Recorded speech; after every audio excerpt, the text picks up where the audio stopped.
Welcome, everyone, to Jason's Amazing Race Recap 37, episode number 12. On this episode, I'll review what happened on the very last episode, episode number 12, of the Amazing Race Season 37.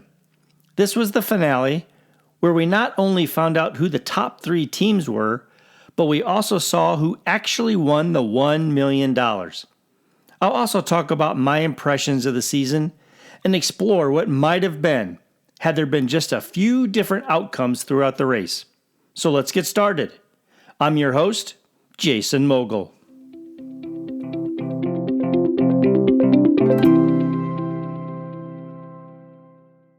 On episode number 11, we were left with a cliffhanger.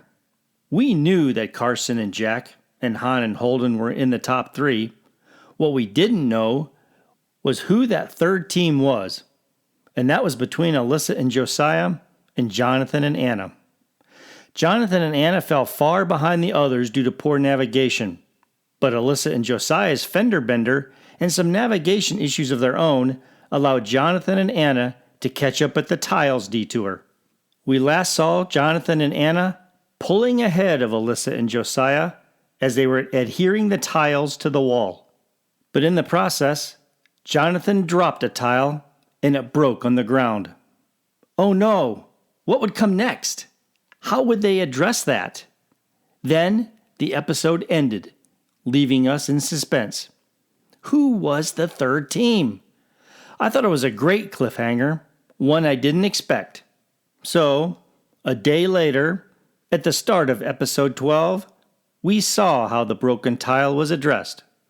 Jonathan and Anna simply pieced the broken bits back together and stuck them to the wall with glue. Like the Brady Bunch kids fixing Carol's vase they had broken with a ball, would their glue job be good enough? The answer was yes.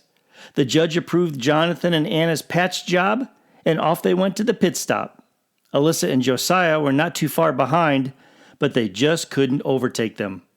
It was Jonathan and Anna who came in third that leg and made it into the finale. And so, while Alyssa and Josiah had been a popular and visible team throughout the entire race, and we saw and heard a lot of their story on the show, poof, now they were done, and we wouldn't see them again until the finish line. I've said this before, but getting eliminated in 4th place is such a hard way to go. On one hand, they did get to race all but one leg, outlasting 10 other teams. But on the other hand, to come that far and just miss being in the top 3, I'm sure that was hard to take. At the start of leg 12, the 3 remaining teams learned they were headed to Miami, Florida, flying in business class for the approximately 12-hour flight time. At the airport, Jonathan and Anna stopped to print out maps of Miami to study and use on the final leg. Smart. Up to this point, Carson and Jack have won 4 legs. Jonathan and Anna have won 3 legs. But Han and Holden had won 0 legs. Would that make a difference in Miami?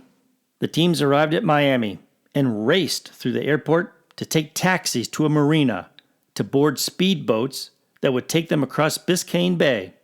Carson and Jack got the first taxi, which usually proves key on the last leg of the race. One thing I noticed was that each team was carrying one backpack each as they left the plane. I've been following the all-important backpack situation since leg 1.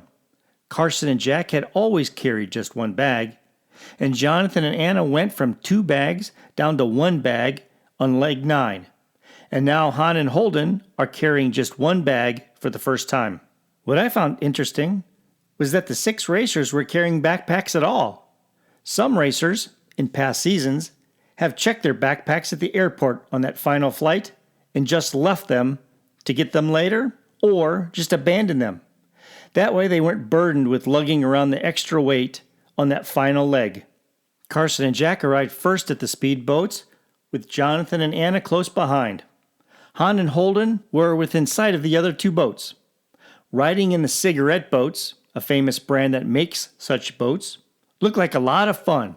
Fast and sleek. It must have been quite a thrill. The teams arrived at Miami Beach Marina, found the clue box and opened their clues. It told them they would participate in a scramble. A scramble is a trio of tasks that can be done in any order, and once each task is done, they get a piece of that next clue.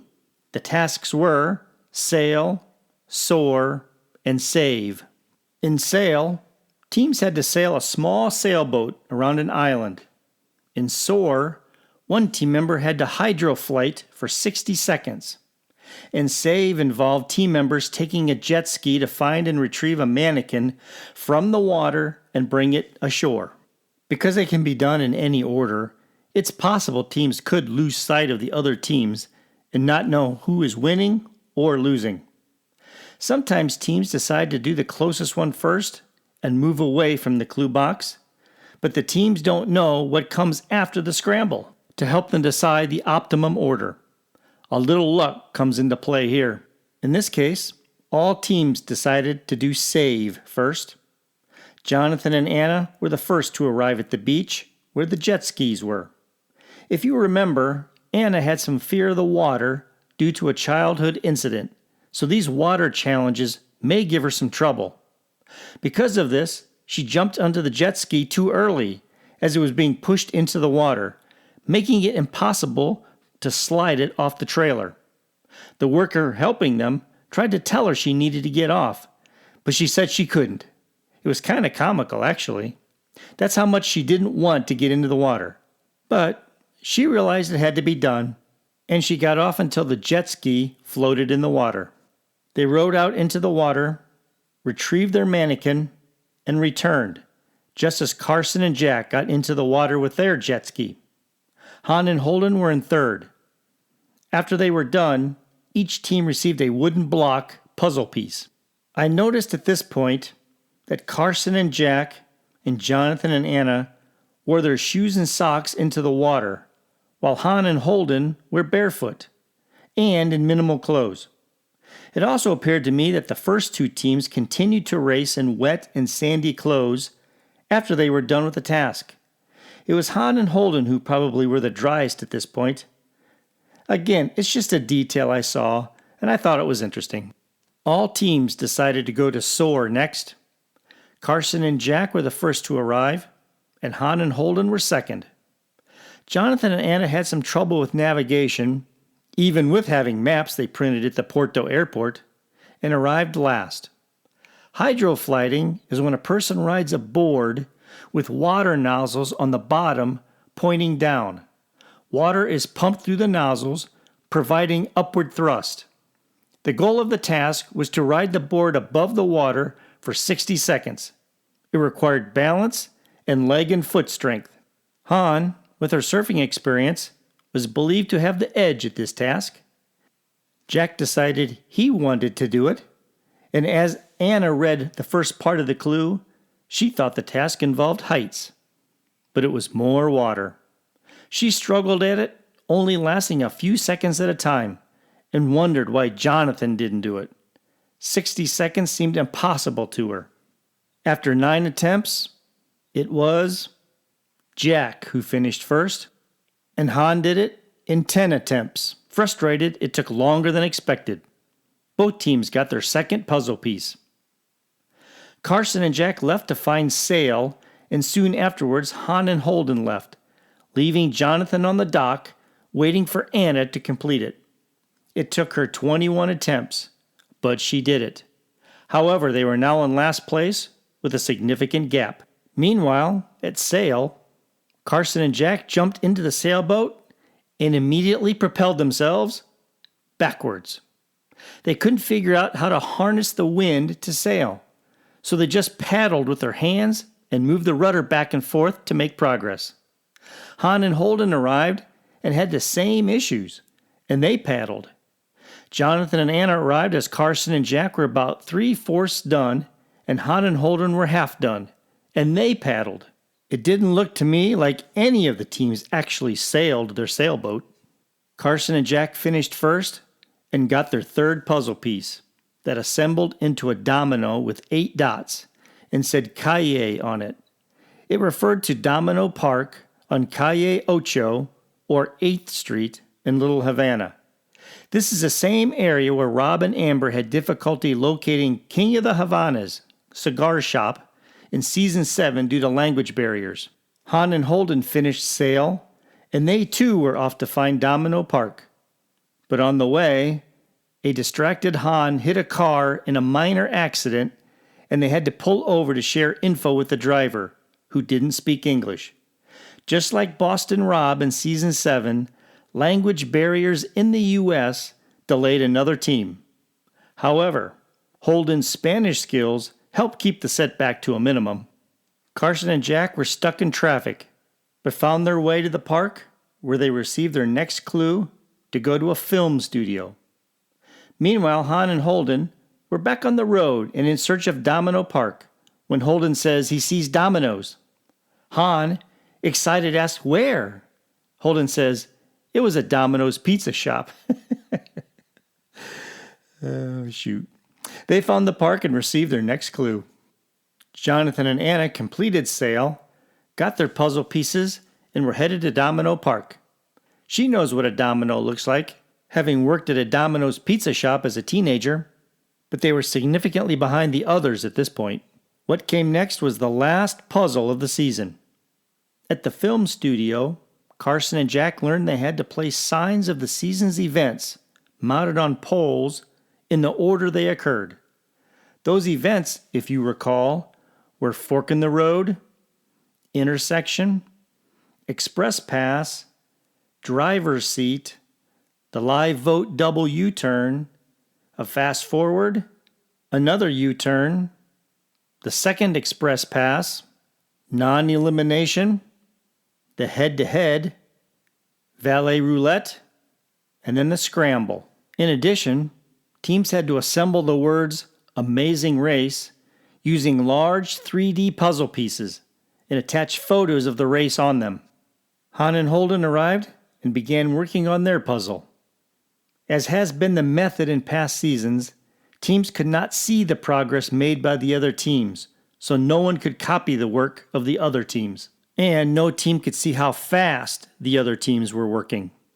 Putting the signs in order wasn't hard, but assembling the large letters was a challenge and took some time. Teams realized it would be faster to work backwards. By arranging the photos first and then matching the letters to the mounting pegs on the back of the photos, they could go quicker. After some time, it was Carson and Jack who finished before Han and Holden and left in the rain for the finish line to find Phil at the home of the Miami Marlins. Jonathan and Anna arrived at the film studio and began working on their puzzle. But it was Han and Holden who left in second place. Traffic issues and the rain slowed Carson and Jack, but in the end, they finished first, with the previously eliminated teams cheering them on as they ran to the stage. Carson and Jack were the winners of the $1 million and of Season 37 of The Amazing Race. Han and Holden came in second, with Jonathan and Anna finishing third. For Carson and Jack, they were aided by their unexplainable ability to start fast after natural pauses in the race. If you look back at Episode 1, when the teams raced to get their first clue on their backpacks, it was Carson and Jack who were the first down the stairs to the cars. And they won that first leg. They were the first to find the orange luxury car to get the fast forward. They were the first to find the valet roulette wheel, and they were the first to get to the speed boats on this leg. And don't forget about beating Nick and Mike in Bulgaria when they got so far behind due to navigational issues. But when Jack finished first at the sore task on this leg, they never looked back. Han and Holden didn't start out so strongly. We didn't see much of them in the first leg, and they had to come from way behind to stay with the pack. But they adapted to the pace of the race and became a strong team. Han's struggle at the sword task on this leg caused them to get behind Carson and Jack, and they just couldn't catch up. Jonathan and Anna, on the other hand, started off strong and were a strong team the entire race. They got to the airport first in Los Angeles and obtained a large lead in Hong Kong, only to be equalized on that return ferry. If you recall, Jonathan and Jack teamed together at the intersection and nailed it. That aided both teams. Jonathan and Anna were U-turned, along with Scott and Lori, and barely beat the parents of 8, even with Jonathan's dehydration and heat exhaustion issues that nearly knocked him out. Later, they caught up to and beat Alyssa and Josiah to get the 3rd spot in the finale. But the decision to have Anna do the sore task on this leg cost them time. Had Jonathan performed it, the outcome of the race might have been different. And this leads me to some other might have beens. If Nick and Mike had made different navigation decisions in Bulgaria, or if they had carried just one more piece of wood in their wheelbarrow, or if they had been more careful in their search for the bracelet in the haystack, Carson and Jack would no longer have been in the race, and we would have seen a different winner. Had there been no non-elimination legs, Han and Holden might not have been in the top 3. And going back to the fork in the road, had Courtney and Jasmine picked sing instead of dance, Mark and Larry might have survived to race another day, and that may have changed some things too. And speaking of Mark and Larry, being eliminated in the first leg is tough because we don't get to know teams like Jackie and Lauren and Mark and Larry much. It's a result of the structure of the race. In the early legs, teams go out fast and their stories don't get told. Airtime has to get split among 14 teams, so we don't get to see much of each team. But when there are 4 teams left, the airtime is split only between those 4 teams. There's much more airtime allotted per team. So season 37 has ended. It was one I enjoyed a lot. However, my favorite season of all time is season 17. And my favorite team of all time are the Cowboys from season 16. I can't say this season surpassed them, but I really did enjoy it. My favorite moments from this season are the sumo wrestling task in Japan, everything that happened in Bulgaria, Alyssa and Josiah, and I like the cliffhanger at the end of episode 11, although I didn't like the outcome. Season 38 is supposed to air in the fall of 2025, so we have something to look forward to. And with that, that'll be all for this episode and this season. My many thanks to you, my loyal fans, for taking the time to hear me babble on about one of my favorite TV shows of all time. I look forward to seeing you soon. Okay, exit music. Do your thing one more time.